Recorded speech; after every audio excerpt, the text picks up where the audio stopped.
Hello दोस्तों, खांसी में ब्लड आना या वॉमिट में ब्लड आना कैसे डिफरेंशिएट करेंगे कि ये दोनों में से क्या कारण इस पर्टिकुलर पेशेंट में है। आज इस पर बात करेंगे। अक्सर लोग पूछे ये कैसे बेवकूफ़ी भरा सवाल है, अगर खांसी में ब्लड आ रहा है तो पता चल जाएगा कि हिमोप्टिसिस है, वॉमिट में ब्लड आ रहा है तो हिमाटेमेसिस है। लेकिन कई बार हिस्ट्री बड़ी कन्फ्यूजिंग होती है। कई बार पेशेंट को वॉमिट या खांसी दोनों ही नहीं आई होती लेकिन मुँह से ब्लड आ रहा होता है।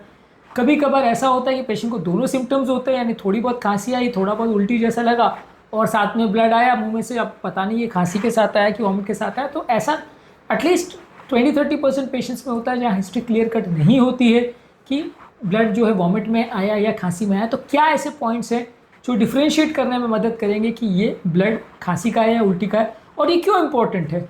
ऑब्वियसली इंपॉर्टेंट इसलिए कि आपको क्या जांच करनी है आपको ये पता रहेगा। मान लीजिए बीमारी अगर लंग्स में तो आप उसकी जांच करेंगे, ब्रोंकोस्कोपी करेंगे, सीटी स्कैन करेंगे। बीमारी अगर अन्ननली में है तो आप एंडोस्कोपी करेंगे और उसकी अलग से जांच करेंगे। तो कहाँ बीमारी है जब तक आपको ये पता नहीं चलेगा तो कौन सी जांच करनी है और कौन सा ट्रीटमेंट करना है वो पता नहीं चलेगा। इसलिए डिफ्रेंशिएट करना अनिवार्य है। तो आज हम बात करेंगे कि क्या क्या पॉइंट्स ऐसे हैं जिस पर ध्यान देना चाहिए जो हमें डिफ्रेंशिएट करने में मदद करेंगे। टॉपिक पर जाने से पहले जो लोग हमारे चैनल पर नए हैं उन्हें रिक्वेस्ट करूँगा कि चैनल को सब्सक्राइब करें, वीडियोस को लाइक करें, शेयर करें, फॉलो करें, कमेंट करें, पूरा देखें। टॉपिक बहुत इंपॉर्टेंट है। इस टॉपिक में हम आपको डिफरेंशिएशन जो है क्लिनिकल प्रेजेंटेशन में क्या पॉइंट्स है, फिजिकल एग्जामिनेशन में क्या पॉइंट्स है, डायग्नोस्टिक इन्वेस्टिगेशंस कौन से हैं, मैनेजमेंट स्ट्रैटेजी में क्या फ़र्क है, और फाइनली एक समरी भी हम आपको देंगे ताकि आपको ओवरऑल समझ में आ जाए कि हिमोप्टिसिस और हिमाटेमेसिस में डिफरेंशिएशन कैसे करना है और ये क्यों ज़रूरी है। चलिए शुरू करते हैं इंपॉर्टेंट वीडियो।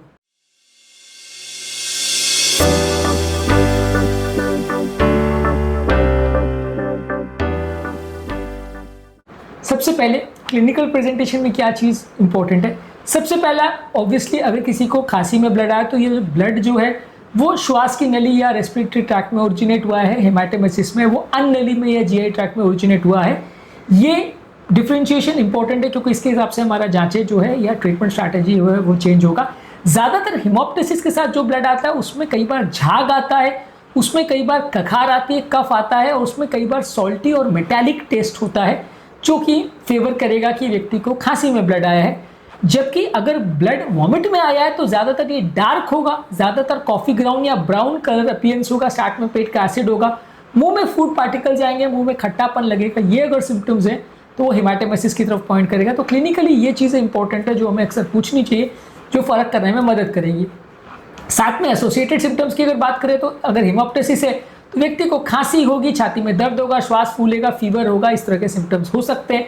हिमाटेमेसिस वाले पेशेंट में उल्टी होना, उल्टी जैसा लगना, पेट में दर्द होना, जीआई ब्लीडिंग के साइंस होना, और इम्पोर्टेंट साइन ये है कि अगर मोशन में ब्लड आ रहा है यानी मिलीना हो रहा है तो वो काफ़ी साइंस पॉइंट करेगा कि ब्लड वॉमिट में आया।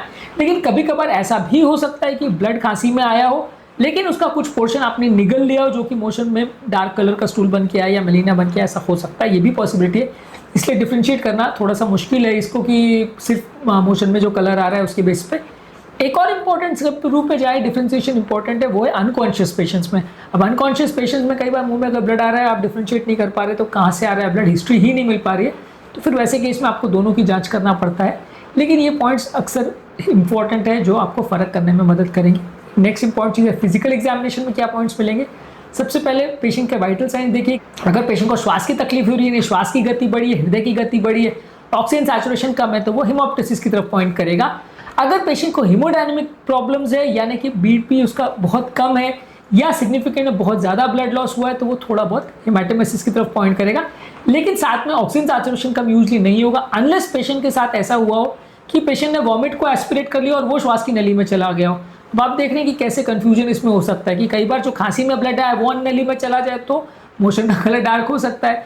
कई बार पेशेंट को हिमाटेमेसिस में जो ब्लड आया है वो श्वास की नली में चला जाए तो रेस्पिरेटरी साइंस भी मिल सकते हैं। तो दोनों कई बार साथ में एसोसिएटेड हो सकते हैं।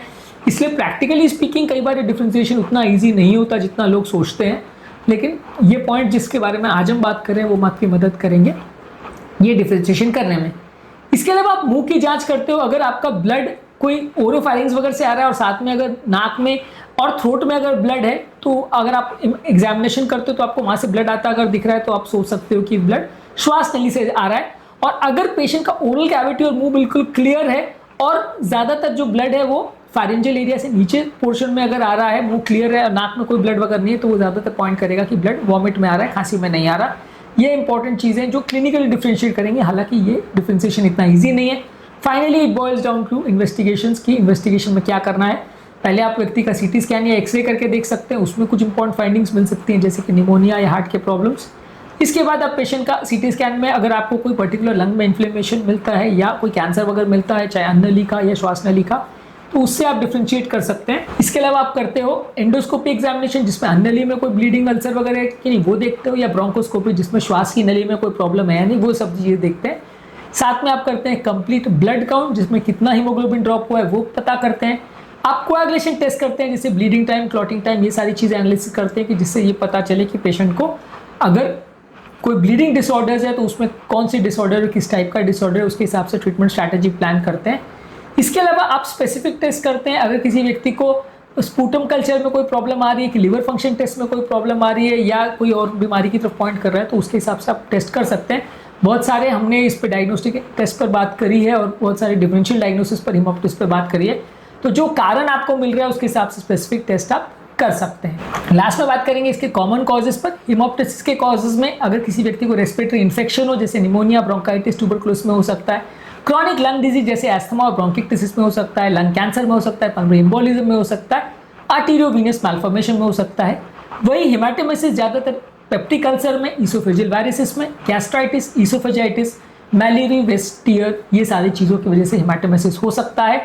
दोनों में मैनेजमेंट स्ट्रैटेजी में जहाँ तक स्टेबलाइजेशन की बात है, ब्लीडिंग को कंट्रोल करने की बात है, खून गाढ़ा करने वाली दवा इंजेक्शन की बात है या ब्लड चढ़ाने की बात, वो ज़्यादातर सेम रहेगा। लेकिन अगर स्पेसिफिक चीज़ को ट्रीटमेंट करना है जैसे हेमाटोमेसिस के कारणों को ट्रीट करना है या हेमोप्टिस को करना है, एंडोस्कोपिक कुछ प्रोसीजर करना है, तो उसमें काफ़ी फर्क होगा। तो लास्ट में समराइज करने में इंपॉर्टेंट पॉइंट्स पर हम बात करेंगे। सबसे पहले आपको ये देखना पड़ेगा कि बीमारी पेशेंट को कहाँ की है। अगर पेशेंट को कोई लंग्स की बीमारी है या कोई अन्न नली की बीमारी है तो उसके बेस पर डिफ्रेंशिएट कर सकते हैं। ब्लड का नेचर क्या है, यूजली अगर ब्राइट रेड, फ्रॉदी और कखार के साथ मिक्स ब्लड आ रहा है तो वो हेमोप्टिसिस है। यदि डार्क कॉफी ग्राउंड ब्लड आ रहा है और फूड उसके साथ आ रहा है तो वो हेमाटोमेसिस है। साथ में फीचर्स में अगर खांसी, कफ, सांस फूलना या फीवर आना ऐसा अगर हो रहा है तो हेमोप्टिसिस है। यदि नौजिया, वॉमिटिंग और पेट में दर्द हो रहा है तो वो हेमाटोमेसिस है। यदि फिजिकल एग्जामिनेशन में रेस्पिरेटरी साइंस है तो रेस्पिरेटरी प्रॉब्लम है। यदि खाने की नली में कोई इश्यूज है, हीमोडायनेमिक इंस्टेबिलिटी है तो, और साथ में मुंह अगर उनका क्लियर है, मुंह में कोई ब्लड नहीं है तो वो साइन हेमाटोमेसिस की तरफ पॉइंट करेगा। बाद में डायग्नोस्टिक टूल्स में एक्सरे, सीटी स्कैन, ब्रोंकोस्कोपी हेमोप्टिसिस को कंफर्म करेंगे। हेमाटोमेसिस में अपर जीआई एंडोस्कोपी और नेसोगैस्ट्रिक एस्पिरेशन कंफर्म करेंगे कि हेमाटोमेसिस यानी सीटी स्कैन भी इसमें कुछ मदद कर सकता है। उसके ओवरऑल मैनेजमेंट स्ट्रैटेजी जहाँ तक ब्लीडिंग को कंट्रोल करना और स्टेबलाइजेशन की बात है वहाँ तक सेम है। स्पेसिफिक ट्रीटमेंट डिपेंड करेगा कि प्रॉब्लम कहाँ पे है और किस कारण को आप ट्रीट कर रहे हैं, उसके हिसाब से डिपेंड करेगा कि क्या स्ट्रैटेजी पेशेंट को देनी है। आज के टॉपिक पे हमने बात करी हेमोप्टिसिस यानी खांसी में ब्लड आना, हेमाटोमेसिस यानी वॉमिट में ब्लड आना, दोनों में क्या डिफरेंस होता है, कैसे हम फर्क करेंगे और क्यों ये इंपॉर्टेंट है। जैसा कि मैंने बोला, अगर अनकॉन्शियस पेशेंट है, प्रॉपर हिस्ट्री नहीं मिल रही है या कंफ्यूजिंग सिम्टम्स है या क्लियर कट सिम्टम्स नहीं है, वहाँ पे ये इंपॉर्टेंट हो जाता है और ये काफ़ी केसेस में होता है। ऐसा नहीं है कि ये खाली 1-2% केस में होता है, ये 30-40% तक केसेस में देखने को मिल सकता है जहाँ आपको क्लियर कट हिस्ट्री नहीं मिल पाएगी, आप डिफ्रेंशिएट इतना ईजिली नहीं कर पाओगे कि पेशेंट को ब्लड कहाँ से आ रहा है और ट्रीटमेंट डिसाइड करना थोड़ा मुश्किल हो जाता है। इसलिए ये पॉइंट्स पर हमने डिस्कशन किया ताकि इस टेबल को यूज़ करके आप थोड़ा डिफ्रेंशिएशन कर पाओ और आपको डायरेक्टेड टेस्ट करने में या ट्रीटमेंट करने में थोड़ी मदद मिले। उम्मीद करूँगा कि आज के टॉपिक में कुछ नया जानने को मिला होगा। हेमोप्टिसिस और हेमाटोमेसिस पर हमने ऑलरेडी काफ़ी वीडियोस किए जो कि आप हमारे चैनल पर देख सकते हैं। टॉपिक एंड करने से पहले जो लोग हमारे चैनल पर नए हैं उन्हें रिक्वेस्ट करूँगा कि चैनल को सब्सक्राइब करें, वीडियोस को लाइक करें, शेयर करें, फॉलो करें, कमेंट करें तुरंत।